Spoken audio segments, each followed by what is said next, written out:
Hey, good morning, everybody. Welcome to the Ticker Highlight Show. This is Andrew Giovinazzi, Director of Education, OptionPit.com. Been with Mark now. We are going on. This is going to be our 15th anniversary this year. Mark and I doing Option Pit. Wow, it has evolved over the years into the publishing behemoth that it has become. Anyway, later I have a surprise guest for you. No Vazi today. I believe she'll be tomorrow. So you got to wait till tomorrow.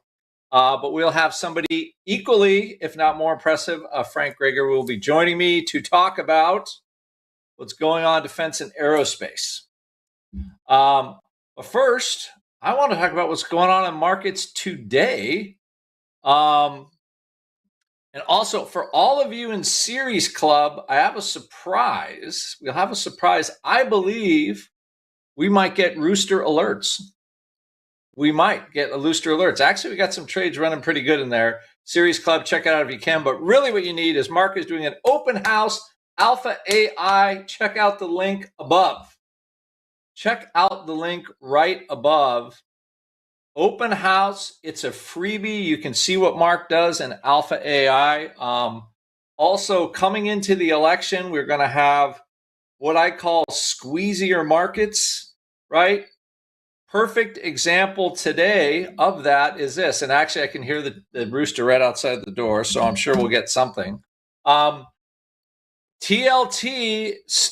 finally ended pretty much a 30-day drawdown, is from what I could tell. Trying to get back to this level as Secretary Bessent, who is a pretty smart guy, knows how to kick the markets around, under George Soros, probably one of the great traders of all time. I'm getting alerts going off like crazy. Give me 1 minute, or they're going to bug us for, this is CMG. This is good for us. And Trader X.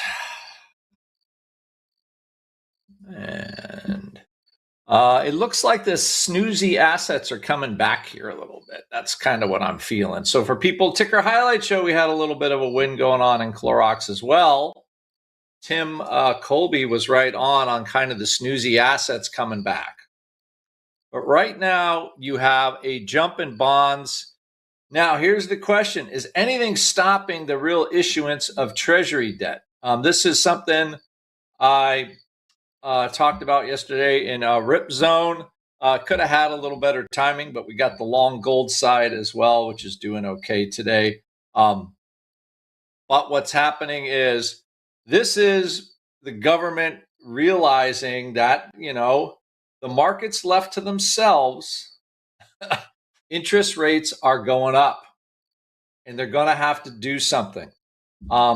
They're trying to do something. I would say normally when you try this kind of shenanigan style thing, it's not a great signal to give to the market. It isn't a great signal. Although stocks are rallying, the fact that bond yields, I think it's kind of a little knee-jerky reaction. And we'll see what happens. Is this the bottom? If you think it's the bottom for bonds, and the Treasury can win or the Fed can win, which we're going to find out this afternoon at 2:00, put it in the comments below. It looks like Robin said, "Hey, I bought some long-term calls. This is the bottom. I hope so. It'll make my Treasury bond portfolio look a little better."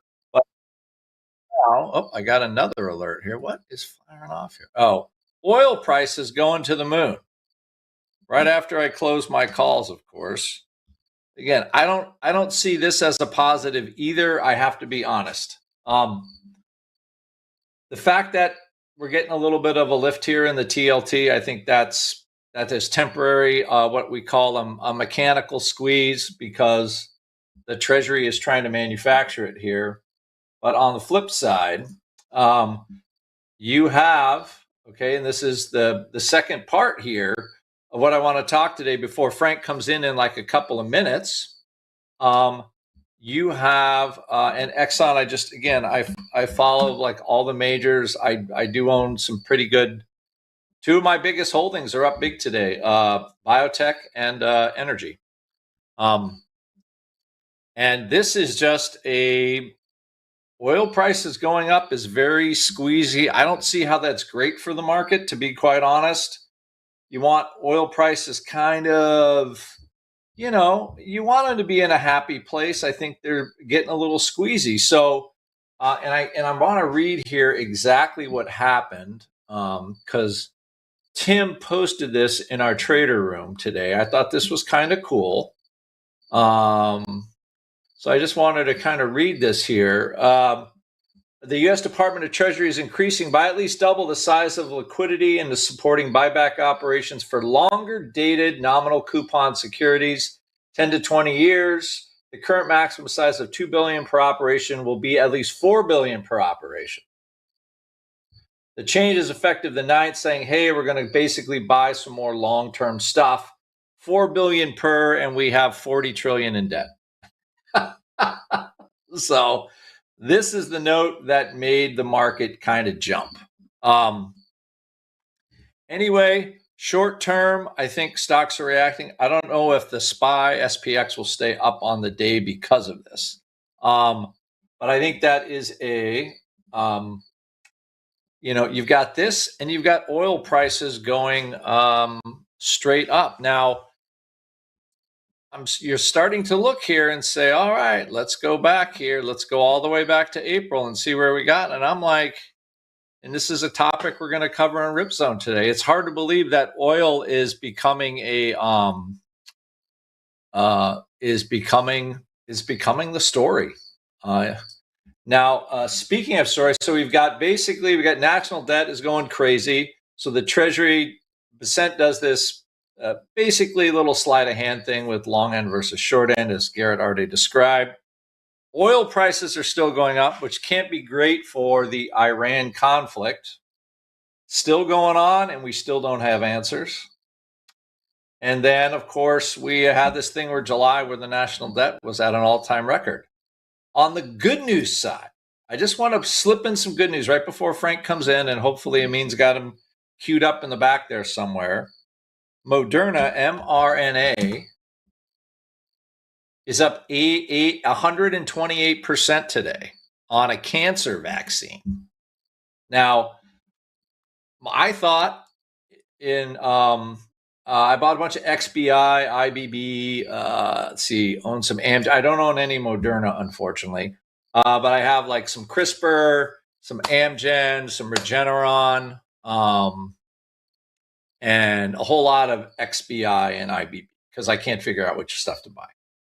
Because I thought the AI revolution is going to help. Basically, finding cure for cancer drugs, and drug companies will be able to make things much faster. That was my pick actually at the beginning of 2026. One of my hot picks for the year.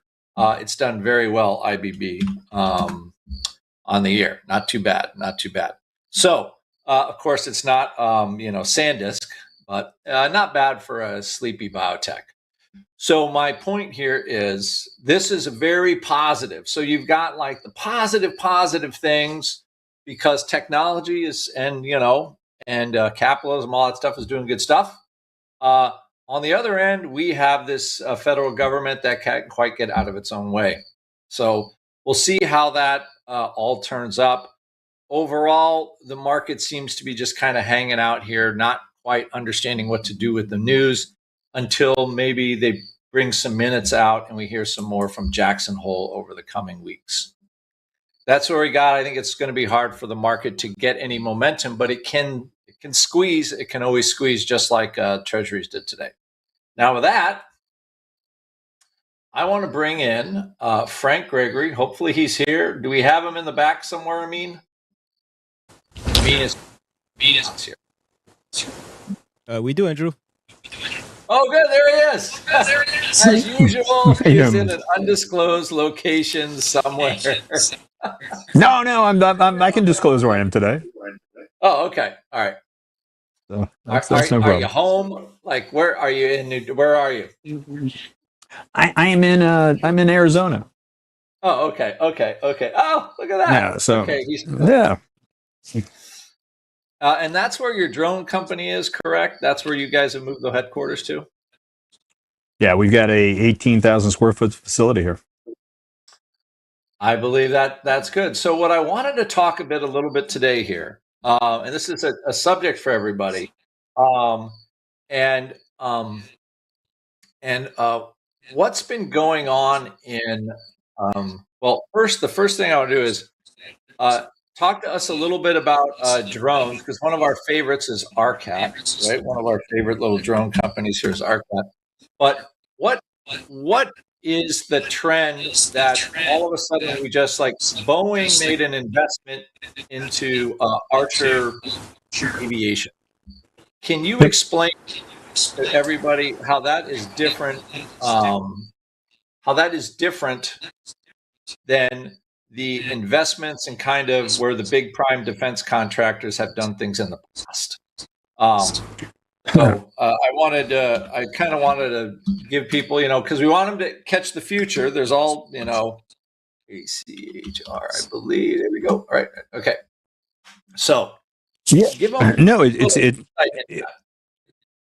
no, look, Andrew. I mean, you kind of nailed it, right? It's a changing dynamic of government procurement, and the way government procurement has historically worked very efficiently because it's the government is, someone would say, "Hey, we need something," industry would start building it, and 10 years later, when it was obsolete, it would be released.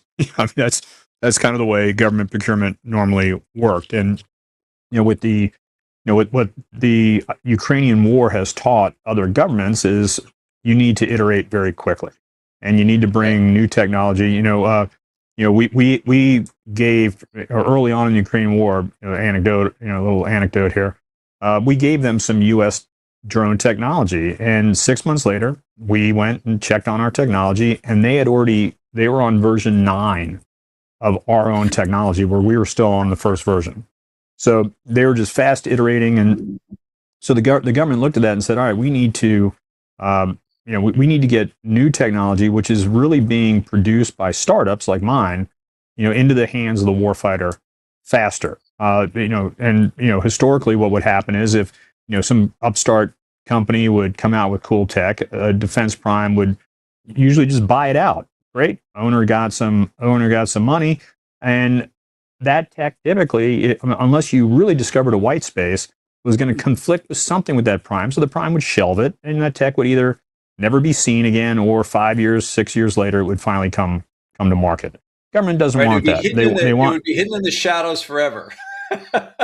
Just like the last scene of Raiders of the Lost Ark, right? It just goes into that warehouse, and you never quite see it again. Government doesn't want that anymore. But how do they really circumvent their own procurement guidelines? They encourage these very large defense primes that have big budgets. And the little tidbit here is that the government no longer wants to pay for R&D. So they don't want to pay me. They don't want to pay Nightworks to create our tech. They want to buy our tech when it's done, but they don't want to pay us to create it anymore. Well, that puts startups in a tough position. So we often need money. We can raise it privately, but we also need to partner up with big primes. Sometimes they have tech we want to use, for instance. We do that all the time, right? There's AI, there's other things that we want to layer into our products. So they will make investments into us now to help us move our tech along. But what the government's done is very interesting. They now will say there's only certain contracts that big primes can go for, and there's certain contracts that small businesses, a business that qualifies as a small business under the SBA, can go for. And so there's this interesting dynamic now where sometimes we will be the prime contractor for a contract that we can bid on, and we get these giant companies coming in behind us that actually act as our subcontractor. And it's a way to, again, skirt around the rules, bring technology to the market more quickly. And that's what you saw with this Boeing investment into Archer. Archer is building, trying to basically build, taxis, flying taxis. Well, good luck getting the Jetsons, 100%, right? 100%. You got George, Leroy, the whole crowd. And but good luck getting any municipality to green light flying cars in their city. It's just it's going to take a long time. Now Archer's raised a lot of money. They're cash rich. They've got a nice war chest. They've got really good tech, but it's just that to get greenlit to actually deploy that tech is going to be very tough. Now, somewhere where you can deploy that exact same tech is in frontline situations in the military. So if you think about the next potential conflict, South China Sea, you're back to island warfare, and you're going to have the ability to move very quickly and efficiently island to island or scout around islands. Archer technology is actually perfect for that. So by coming in, taking a position with Archer, then Archer can now bid on government contracts that they otherwise would not have had access to, and their tech now gets exposure because of the relationships that the larger defense prime has. So I think it's a quicker way. The reason I like the Archer story right now is I think it's going to allow them, where the commercial market is obviously so much bigger for them, but it hopefully will allow them to move to revenue quicker than they could on their own.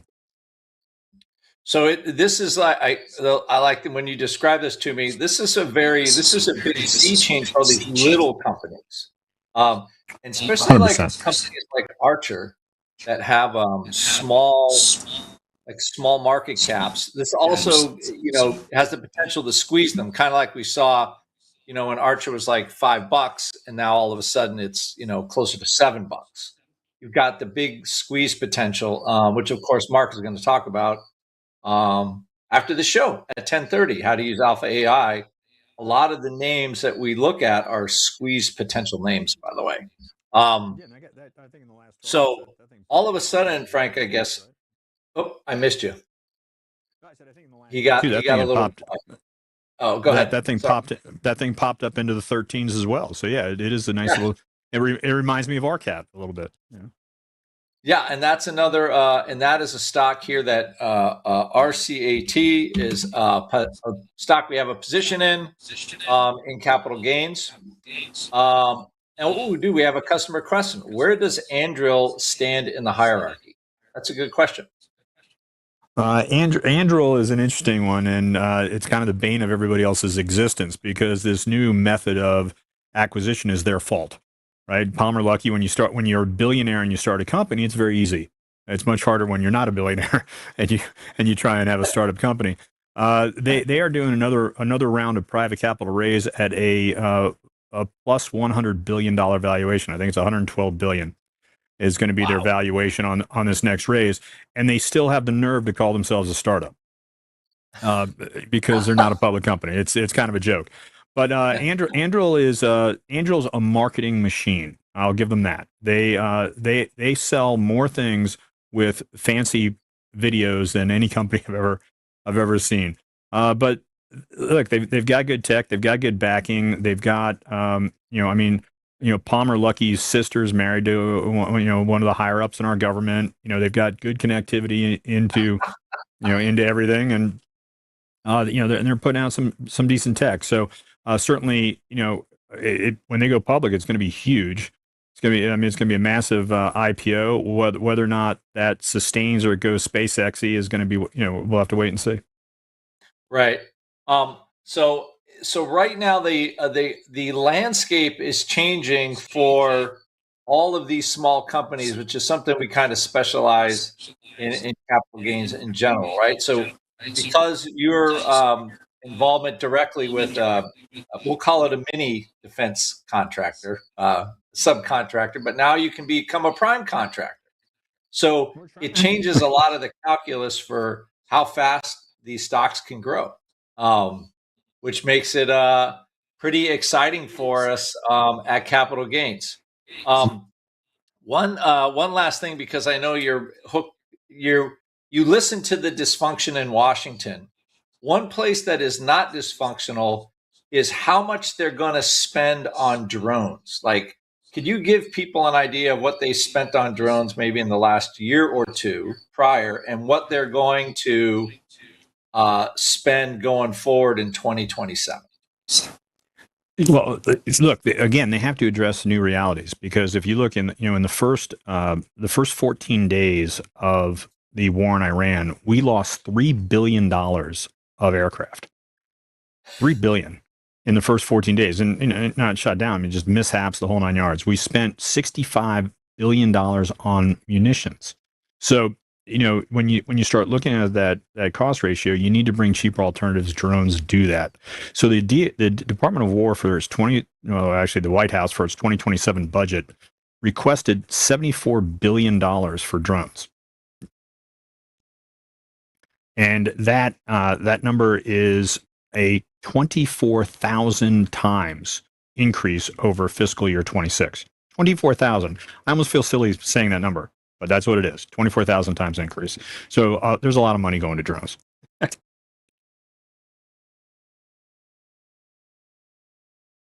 Am I cut off, or am I still going, or did Andrew get cut off? One of us got cut off. Anyway, we lost Andrew. Well, hopefully he'll come back in because he's got the good trade ideas. But appreciate that. I'll keep jammering here for a little bit. When you look at the money again, everyone's got to realize these numbers are huge. But when does the money start to flow is always the question. And that's what we try and connect the dots on here is catch it as the money starts flowing. You can always do a good what I call a rumor trade. So when you get these big headlines, you're going to get the ability to get a nice trade in on the market based on the headlines. But then when does the actual fundamental trade kick in? And we try to catch that in two waves, right? We'll ride the rumor trade up, take it down, and then when the fundamentals, if and when they kick in for a particular stock, we'll try and catch that as well. So we try and get both sides of that trade. I mean, and I think we're at the bottom of the hour. Are we supposed to shut this down? I don't know. I'm not normally the guest, not the lead guy.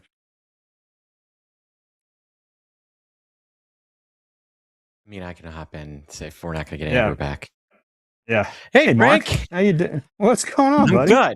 I kicked Andrew off because he was using my links. So unfortunately, I didn't mean to. I should have looked at him in Slack before I did anything. So that's right. How you doing, sir? Riveting stuff. I can see all the questions coming in. Crazy Bird says, Frank, I was just researching that exact story this past weekend around the massive increase in drone budget. I mean, Mark, it's silly, Mark. I mean, I feel almost ridiculous stating. I mean, how do you even seriously talk about a 24,000 times increase, not percent, times increase? I mean, it's almost like people don't look at you seriously, but that's the actual number. And that's where and needless to say, that's probably why you got into the drone business, which would make some sense. That's one of the reasons. Yeah. So yes. We honestly got into. We want to make our warfighters more effective and safer. That is our company mantra. I like it. I mean, let's talk about what we bring you with Frank here for a second. I don't know if Andrew glazed you quite enough. The man brings USAR, is the investment banker that gets USAR rolling. Quietly involved in a couple other projects that we don't talk about that are on the we'll call them on the clandestine list of Frank Gregory projects. And now he's intimately involved in the fastest growing part of the entire military, which is drones. The combination of Rolodeck, his contacts, plus his domain knowledge on all the tasks and projects that the government is investing in, you're never going to find anything like it. And Frank, this is why that $4 is such a ridiculous offer. We're offering you the opportunity to try a month of trading with Andrew and Frank for $4. Frank, that won't buy me a cup of coffee at Starbucks. I can't buy a quarter pounder with cheese with $4. And you're giving us a month of you for $4. It's like $1 a week, less than $1 a week. Thank you. Mars says that is inconceivable. And I agree. So I don't know my own word. They're going to post that $4 link right here, right before I'm going to get into what we're doing with short squeezes here in a second. But they're going to post that $4 link right here. This is your opportunity to jump in on that and get in from the ground floor. And again, it's $4. You try it for a month. It's not for you. By the end of the month, that $4, with the way inflation and the government's ballooning debt, that $4 is going to be what, $1.25, $1.30 inflation adjusted? No. It'll be like $3.98. But you get the point here, folks. I can't go out and I feel I got a hankering for an Egg McMuffin. I'm gonna need more than $4, Frank. McDonald's is tough. And not good. Not good. I took Valentino there for his birthday on Monday, and I got myself a quarter pounder. The bun was a little stale. The burger not cooked as well. It was tough. They had a play place, which is what he wanted, and that was all that really mattered. A play place and the McFlurry machine was working, so I considered that one a win. You hit a dad home run. So. Exactly. All right, guys. So, anyway, you got the link to the thing. You have the ability to join capital gains. Frank, thanks so much for joining us this morning. And obviously, your insight is invaluable. I hope you have I know you've got a lot of pretty important stuff going on this week. I hope it all goes well for you. I appreciate that, Mark. Thank you. That you've got an entire company in Frank Gregory's corner. Just so I hope everything goes great. All right, guys. Frank, thank you so much. Frank Gregory, our Wall Street to K Street expert, our military defense expert, and just about everything expert when it comes to government policy. Frank Gregory, everybody. Thanks again, Frank. Once again, take that $4 offer, folks. All right. Well, folks, that is it for State of the Market. I am going to be starting my season of the Short Squeeze event right now. This is going to be a 3-day open house for Alpha AI, my AI engine that goes searching for short squeeze opportunities. And we're going to learn about the history of them, what makes them tick, why do short squeezes happen, and you're going to find out it's not about Reddit. And then we're going to be sharing with you, how the engine works and sharing some trade ideas. So over the next few days, you've already gotten my watch list. You're going to get my daily letter that I put out to Alpha AI every day. I write up a newsletter that goes out to them in the morning, prepares them for the day. You will also be getting any trades that we do over the next few days, along with a full trade report, what our targets are, why it's showing up the way it's showing up, and so on. So it's going to be a fun week. I'm glad you guys are here, and I look forward to doing those trades with you. So with that in mind, let me get my slideshow going. You want to wait 1 second. All right. Now, let me walk through what the next few days are going to look like. All right. This is the Alpha AI Open House Day 1, the season of the short squeeze. So today, what does the season of the short squeeze look like? We're going to talk about what is a short squeeze, some famous short squeezes that what happened there, and what's different about what we're doing. I'm going to talk you through my first $1 million trade. And again, if at any point we get an advance notice on a short squeeze, you will receive that trade alert via email and SMS. I'll show you what they look like, how to execute them. And again, you're going to be receiving my watch list as well. So my watch list and my daily letter. So it's going to be a fun 3 days. And I'm looking forward to being on this train with you guys. So again, here we are. We are day 1, season of the short squeeze. All right. So what does the season, as I stated, what does the season look like? What is a short squeeze? Some famous short squeezes, why most people can't trade them, my first $1 million trade. And again, if at any point we see a trade, we'll walk you through it, and I'll walk you through what an alert's going to look like today. So should be awesome. Before I begin, I want to remind you that what you're about to see is for education and information purposes only. None of this is investment, legal, or tax advice of any kind. If you see a trade and you do so at your own risk. So this is the Kospi. The Kospi is the Korean version of the S&P 500. And it has been squeezed and unsqueezed multiple times. Now, this squeeze is caused by leverage. And in this case, it's been mostly upside leverage that has caused the Kospi to make such an incredible move higher. And then it's the deleveraging that causes things to roll over. Kind of saw the same thing in Intel. I mean, look at Intel, dead. And then from April to late June, it triples. Sells off real fast, pops again, sells off violently. This type of trading is caused by leverage. Leverage in, SOXL or SMH or any of the other, ETFs and levered ETFs that people are using margin to trade on.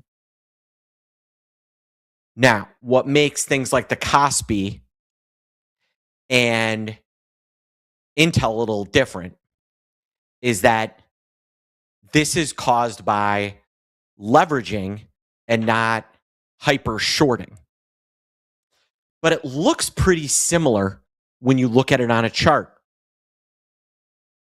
You get a violent move higher, a pullback, and then you'll get subsequent violent moves.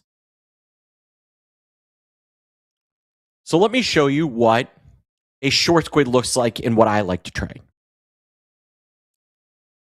This is Lucid Motor Group. Lucid. I think I've seen one car in Austin that's a Lucid Motor. Anybody here seen a Lucid Motor vehicle floating around before?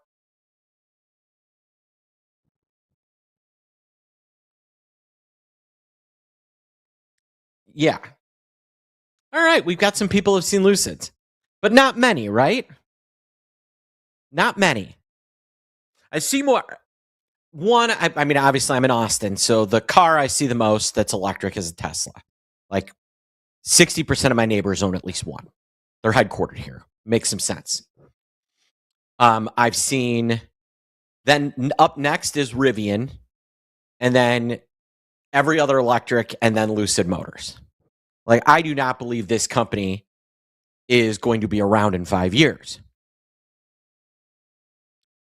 And the street, which is the broad term for all the traders on Wall Street, see things pretty similar to me. And so when Lucid Motors is trading, it is always one of the more heavily shorted stocks out there. Short. Just traders are basically shorted from 6, trying to bury it down to $1, maybe lower. But intermixed there, things like news, events, or investors, and we're going to talk about what all these different things mean. All right, news you should be able to figure out. Events like earnings, vehicle reports, and then the stock becoming harder to borrow because stock gets taken away from the pool available to short. Now, that's one thing you might not know and might not understand that we're going to teach you. Can cause the stock to make a violent move. And we had a violent move like that recently. So Lucid had some nice earnings. The shorts come back and hammer it. From July 7th, when it was trading $7, to July 13th, we see the stock go from 7 to a low of below 2.5 before closing around, call it $4.50.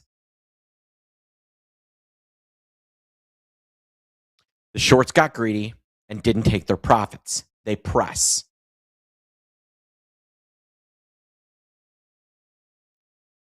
News comes out that the Saudis are investing in LCID. Shorts run for cover, and the stock goes on a 2-week run, going from under 4.5 and as low as 2 to as high as 8.5. Now you see this Intel move, and you think, "Wow, look at that! It went up 300% over the course, or 200% over the course of 6.5 weeks." You look at LCID, and it goes up 300% over the course of about a week.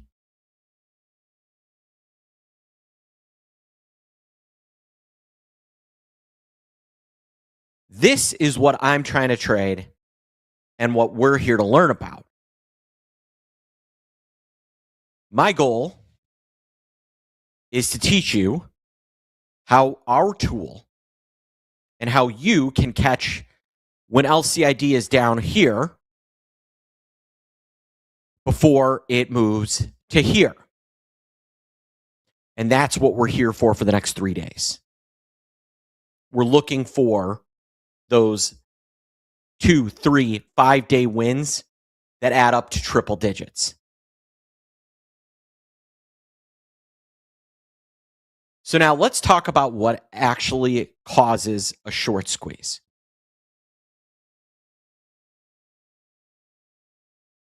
Most people think these are rare. Now, the massive, massive ones where a stock goes from 2 to 20,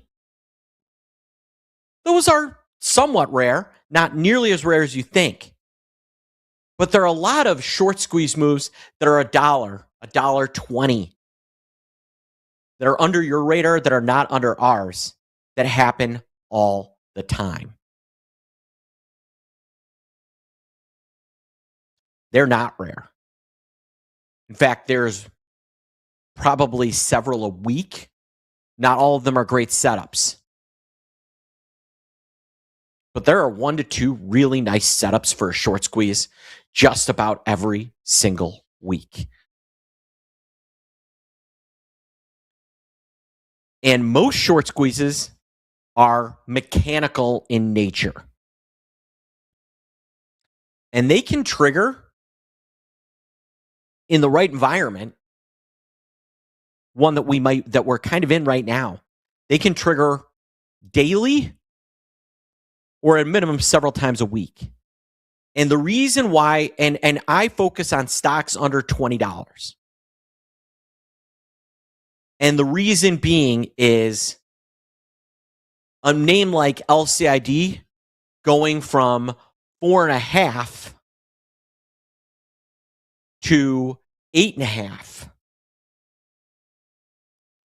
is a much easier trade than being long a $45 stock and trying to ride it to 85. I can get a lot more done. They're easier to spot, and stocks under 10 in particular are some of the most heavily shorted names on the planet. If you go through the list of names of stocks that have the most short interest, you'll find it's very, very heavy. Stocks that are $7, $6, and they're trying to ride them down to 1.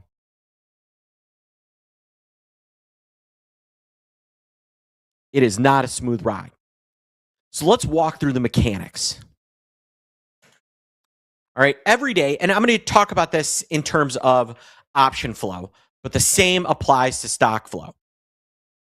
All right, think of a short squeeze like a scale. On one side, you have call volume, and on the other side, you have put volume.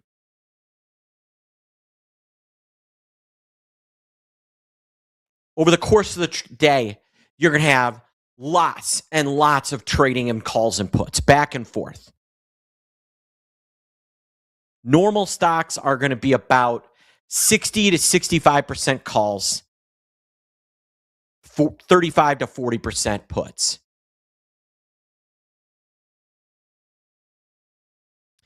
But what if that put demand starts to really outpace calls?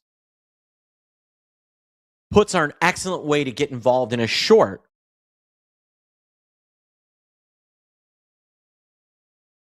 Puts are an excellent way to get involved in a short. Why? My downside is limited if the stock explodes higher.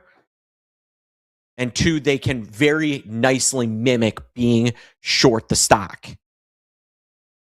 And we'll see this put volume be heavy, not just in out of the money puts. So it's not just people buying protection, but in the money puts where people are using the options to mimic being short a stock.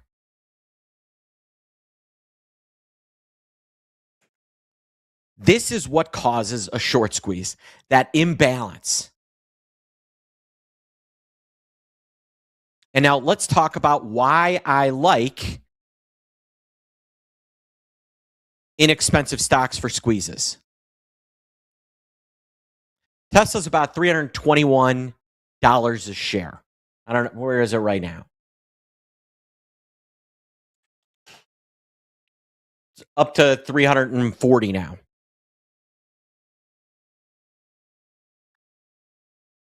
And on a given day, on an average day, Tesla is going to trade 4 or 5 million calls and 3 or 4 million puts. Maybe 4 million calls, 3.9 million puts. That scale is hard to really get out of balance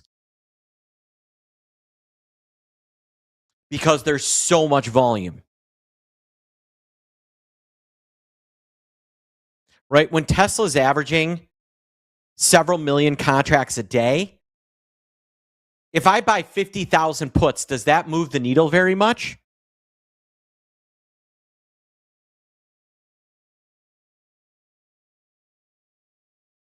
Tesla's doing 8 million contracts. Does my 50,000 puts move the needle? Type 1 if you think the answer is yes. 2 if you think the answer is no.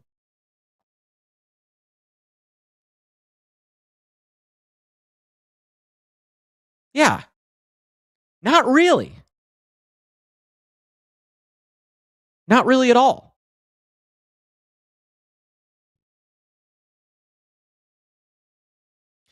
Now, here's Red Cat. Now, at the time, it's about $8. And I'm not suggesting we short Red Cat. You just heard Frank talking drones. But on a given day, it might do 135,000 calls and 115,000 puts.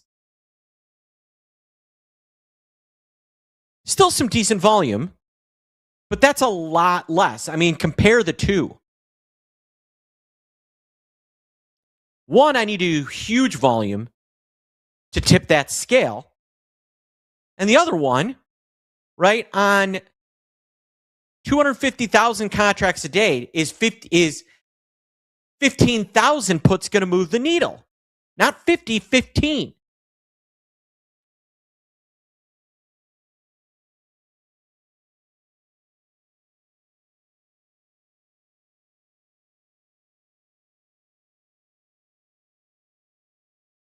Yeah. 15,000 is going to move the needle. So this is where my love of stocks under $20 comes into play, because most of them are not doing millions and millions of contracts a day, and a few whales can really move things around. Red Cat's a much easier scale to tip. You know, so Red Cat, much easier to tip. So this is why inexpensive stocks, one, are the options are less expensive, and two, we can see a lot more short squeezes. Most people aren't paying attention to $2, $3, $4, $5 names.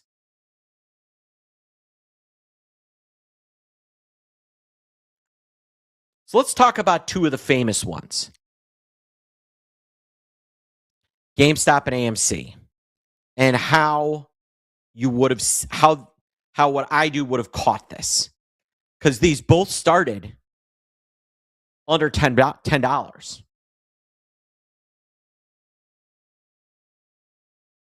One of the confusions is that Reddit was what caused the short squeeze. Reddit is what made the short squeeze blow higher. But this is the short squeeze that I think a lot of people think about when they think of short squeezes, right? When I bring up short squeezes, is GameStop, just close your eyes, and I'm going to say the word short squeeze. Is GameStop the first thing that comes to your mind? And I understand I just did some subliminal suggestion here. And maybe not even subliminal. I did bliminal suggestions here. But GameStop should be one of the top of mind when I talk about short squeezes, right? Yeah, AMC being the other one.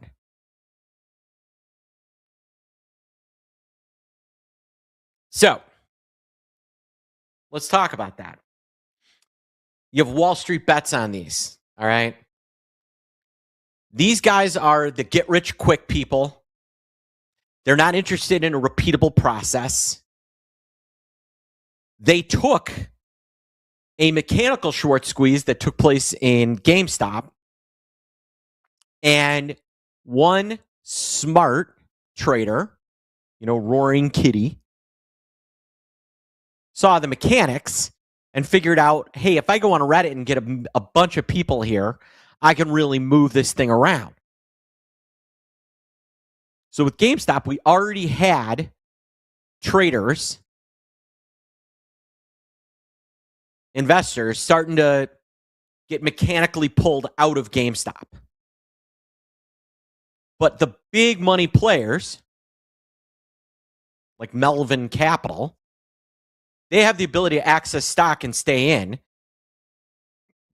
and their own arrogance can cause their demise. Melvin Capital is the fund backed by Citadel that blew up. And before you cry for Ken Griffin, they actually made money in that deal. The only people that lost was the Melvin investors. But sitting there and watching Reddit try and throw out different short squeeze ideas, what happened with GameStop and AMC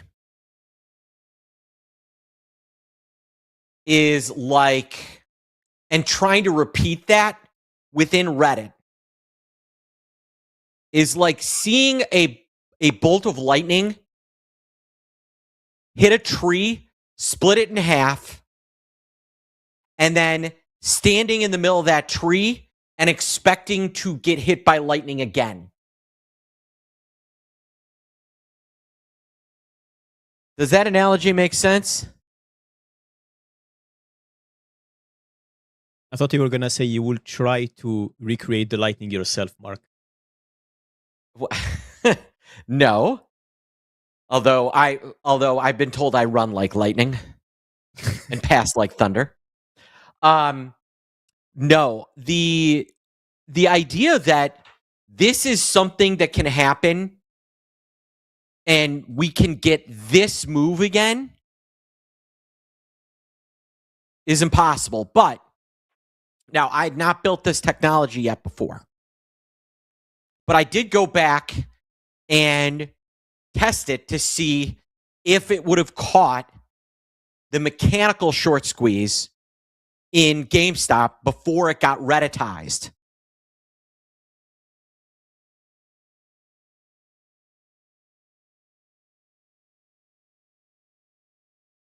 And our answer was yes. It actually pulls us in about 2 weeks before things really blow up in GameStop.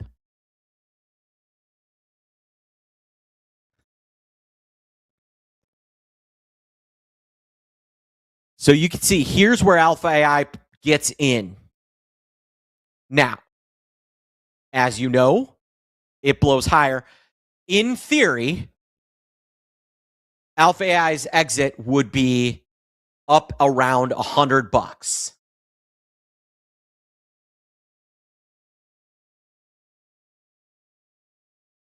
We would have bought calls for $3.25 and sold the calls at $330. This is split adjusted.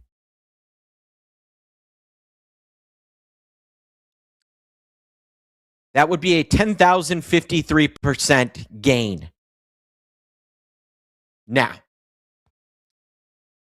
I don't know that all of you know me, but most of you do. Who here thinks that I would have sat here and hung on to my calls and captured all 10,053.85%? Type in a 1 if you go, Mark Sebastian, diamond hands, absolutely would have hodled. Or if you think Mark would have been taking profits on the way up. So 1, Mark, diamond hands, hodl, Sebastian. 2, Mark would have practiced proper risk management and been exiting along the way. Yeah.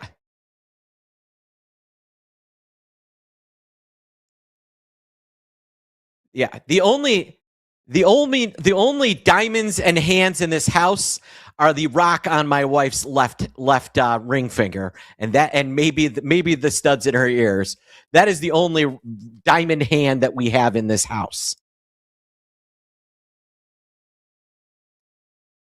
But is it possible that my final sale would have gotten up to this number? Yeah. I could have gotten, riding this higher. Would I have held on to probably 1 or 2 contracts? I could have seen myself doing that. So the absolute return on the entirety of the trade would not have been 10,000%. But the top sale might have been somewhere close to there.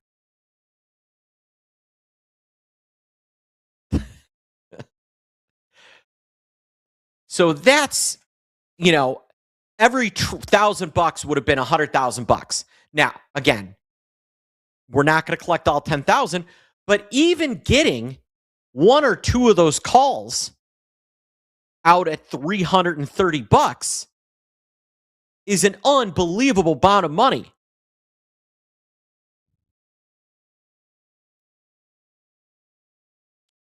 If I buy one contract for $3.25 and sell it at $330, one contract,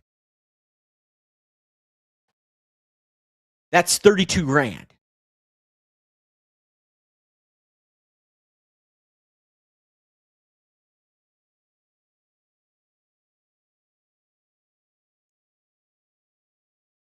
So that's, to put things in perspective. Now, that's a hindsight. That's a going back and looking. We built this technology last year. And the biggest question I get is, why don't people trade these all the time? Well, 1, most people just think these are a Reddit trade. They're not. Most people don't trade them because they can't see them developing. They're using Reddit. They're using sentiment indicators. Maybe they're looking at the news and you're already too late there. Remember my LCID example from right here. You got the signal the Saudis were coming in before the Saudis announced it through our short squeeze AI engine, Alpha AI.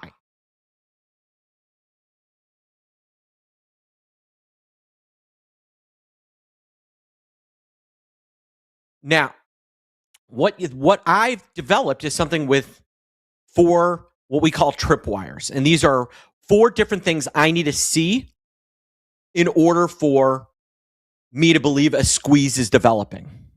And you can't find them in a Bloomberg terminal. You can't find this combo in LiveVol, in your brokerage. Even if you had your own option data feed, you'd have to spend months building this in order to find it. You'd have to calculate every stock under $20 every day, every minute. When I was on the floor, it's kind of what I did. Now, here was the beauty of me being on the floor, right? I was in the General Motors pit. And I only had like 42 stocks I had to keep an eye on. If you were in a pit, you traded the stocks in that pit, and that was it.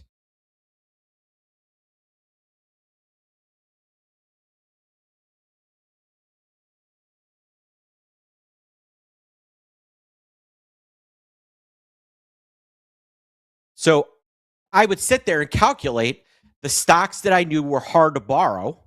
That's a concept that I'm going to teach you in the coming days. I would sit there and calculate the values of being short or long stock on these hard to borrows kind of all day.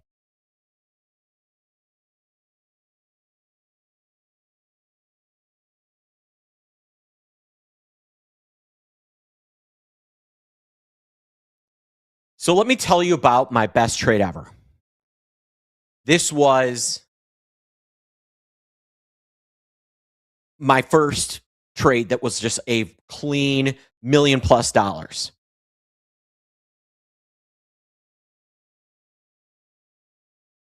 And it was in a little, it's funny that we're talking about rates today, right?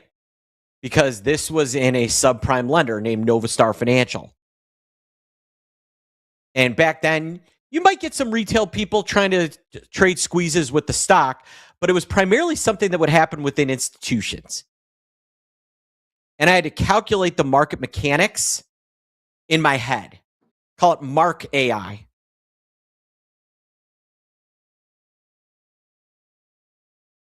So here's the brief story. All right. Novastar Financial, we're just starting to see things, the interest rate story heat up. And this is a subprime lender, and it's one of the most heavily shorted stocks on the planet. Now, I had kind of seen how the tea leaves were starting to lie on this, doing the Mark AI. And I built what I thought was this amazing position to take advantage of what was about to happen. I had this combination of option positions that made it very favorable to me if Novastar started to squeeze. Well, started to squeeze it did. Now, a lot of times, it'll take me days or weeks to get out of that position. Things are moving up and down. And with this position, I thought I had myself pretty well built to make, I thought over the next 6 weeks, 8 weeks, I would make 6 figures on the position I'd built. Then, a trader who was clearly panicking and likely getting force bought, force closed, if you will, came into the crowd. Who here remembers the story of situational awareness from 2 weeks ago? where the trader had to unload their entire book, everything they owned to Citadel, at a discount. That ring a bell to anybody?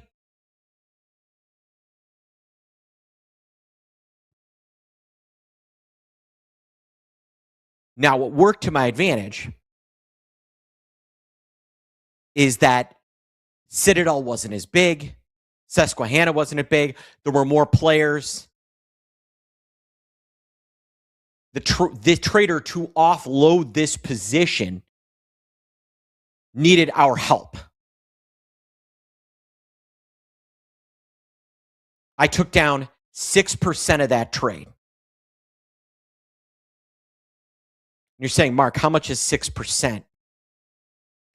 About 680,000 contracts on a single trade. Contracts that were trading $1, $2 through the offer, $1, $2 through the bid. Trader unwound the entire thing at the worst prices that we were going to see.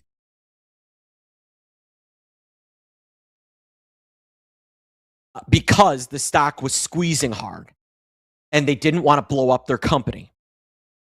So they gave the crowd, they gave me about 3 other guys. It gave me $1 million, gave another guy in the pit $1 million, the DPM about $1.8 million, and then an upstairs desk, another 6 to offload their risk. But I was in a position because my Mark AI had spotted that this could be coming. And so when they came calling, I had the answer.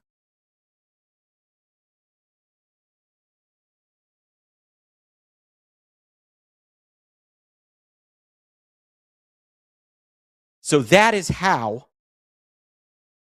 my trade paid me and what I'm trying to position for you guys. Alpha AI is designed to give me advance notice, right? I got advance notice on Novastar because I was using Mark AI and I could see the borrow going up and up and up and up. Alpha AI sweeps the entire market of stocks under $30 to do that. Think of it as a market-wide scan of Mark AI. It's an AI engine that has pulled what's in here to sweep the entire market. The system is built to anticipate short squeezes, top names to watch, the 4 and I'm going to teach you. So I'm going to teach you the top names to watch. You're going to get my watch list every day. The 4 tripwires I use, when to trade a stock versus the options. I'm going to talk to you about that. We're going to break down recent short squeezes in Uroi and in Western Union. And if we get a trade, I will share that with you. And I've got my eye on one that I've already got my eye on a couple of names. Every now and again, I'll even, because Alpha AI gives me the list of names to watch. I'll run Mark AI over Alpha AI, and I'll say, and I can tell when a stock is going to hit Alpha AI sometimes, and kind of get out in front of that every now and again. And so if I see that happening, I may give you what we call a bonus trade as well. So you're going to get trades this week. You're going to get education. I'm going to answer every question you have. And we're going to have a lot of fun. Don't you think Citadel played them all the way? They had visibility into their positions. Asian trader, I'm assuming you're asking about situational awareness. I don't think it was just Citadel. I'm sure Citadel exasperated the situation, but I don't think it was just Citadel. Other questions?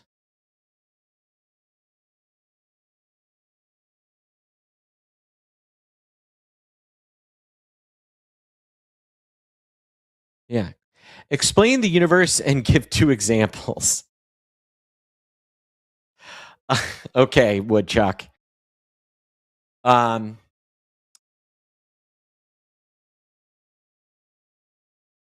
universe is physics, and the universe is timeless. And we know that because at the speed of light, at the absolute speed of light, there is no time. And it's physics because the Earth revolves around the sun due to gravity. There you go. Barry J, 42. I'm not sure what you're asking. Yes.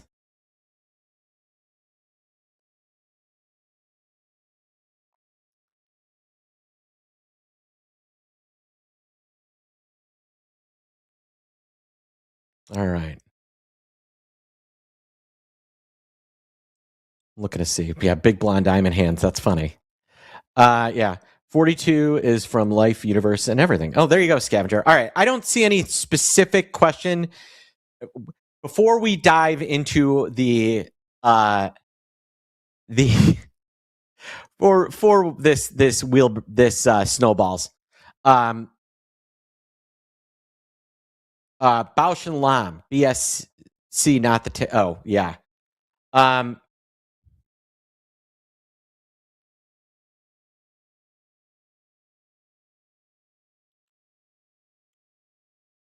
BHC. That's just a typo. Yeah, Bausch and Lomb.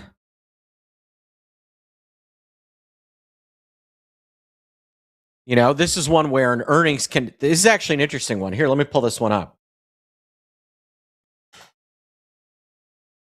Now, I don't generally trade into earnings. So one thing I don't like to do, as you know, but you can see how earnings just not being as bad can cause a stock to make a crazy move, right? Bausch and Lomb goes from $4.70 to $7.30 in 2 days. $4 stocks can make a $3 move much easier than a $40 stock can go to 70. That's a great example. That's another reason why I love lower dollar names. Where can I catch the replay for the second half of this session? We'll have this sent to you. Everybody that signed up will get the replay.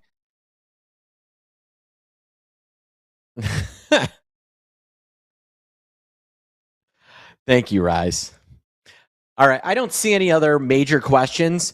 I'm looking forward to seeing you guys tomorrow. I'm likely gonna have a trade for you guys tomorrow, if not today. If I put out a trade tomorrow, I will walk through that. I want to close by showing you what a trade can look like.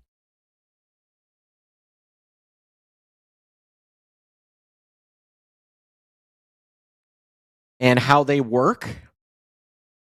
This will take me a second.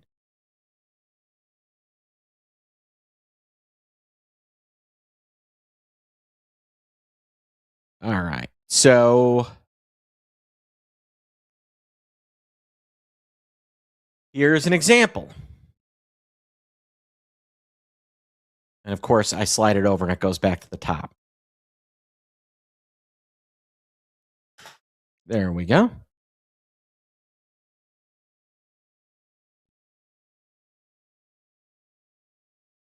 Here we go. All right. So Western Union. This was on August 4th at 12:02 p.m. And what you're going to see is buy to open WU, Western Union, August 21st, 2026, calls for a quarter or less. And then literally this was one that acted way faster than I was expecting. Literally 25 minutes later, sell to close most August 26, $7 calls at 55 cents or better. Let a couple of ride. This may keep going. And it did. And we sold the most, everybody jumped in the room and we sold out of most of them by the end of the day. So here we are. Here's August 4th. Look at this bar. It literally opens 660 and runs to 736. It's a 76-cent move. Not a lot for a $30 stock. A huge move for a $6.60 stock. And I'm going to go to the 30-minute chart. Make this easier to find.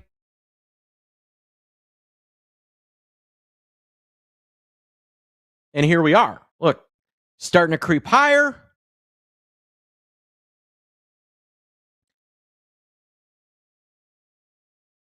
We get the alert.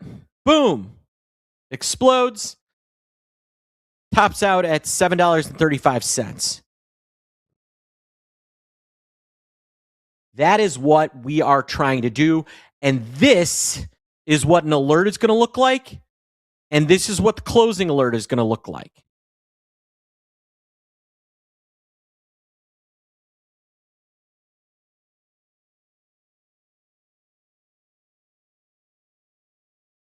All right, everybody. We're going to be back tomorrow. Make sure to join us. We're going to have trades and lots of fun. I look forward to seeing you guys tomorrow. My time with you is up. I hope you guys have a great day. Join us tomorrow for I Trade That with Garrett at 9:20, the State of the Market at 10, and then I'll be on immediately following State of the Market. I'm going to run State of the Market as well. I'll be on with you guys immediately following to do part 2 of our open house. Thank you for being here. I'll see you tomorrow. And most importantly, thank you, Amin. I'm Mark Sebastian, your only option. Have a good one.